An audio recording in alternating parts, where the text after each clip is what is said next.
ఈ వీడియోలో మనం వరిలో నారు పీకేటప్పుడు అది సులువుగా వేర్లు తగ్గకుండా రావాలంటే ఏం చేయాలో తెలుసుకుందాం. ముందుగా మొక్క ఏం తీసుకోవాలన్నా వేర్ల బలం చాలా ముఖ్యం. ఇవి ముందు దశలోనే తెగిపోతే మొక్క చనిపోవడం, సరిగా ఎదగకపోవడం, అన్ని పోషకాలు ఉన్నా తీసుకోలేక వడిలిపోవడం, ఆ తెగిన వేర్లలోకి శిలీంధ్రాలు చేరి తెగుళ్ళు రావడం జరుగుతాయి.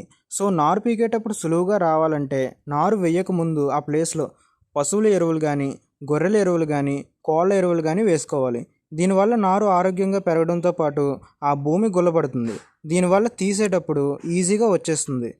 ఇప్పుడు ఇవేం వేయలేదన్నా అంతా అయిపోయింది, ఇప్పుడు ఏం చెయ్యాలి అని అడిగితే, నారు పీకే 5 రోజుల ముందు ఎకరా నారుకి 4 కేజీలు చొప్పున సింగిల్ సూపర్ ఫాస్ఫేట్ చల్లుకోవడం వల్ల నారు ఈజీగా వస్తుంది. లేకపోతే ఎకరా నారుకి 3 కేజీల జింక్ సల్ఫేట్ చల్లుకోవడం వల్ల కూడా నారు ఈజీగా వేర్లు తగ్గకుండా వస్తుంది.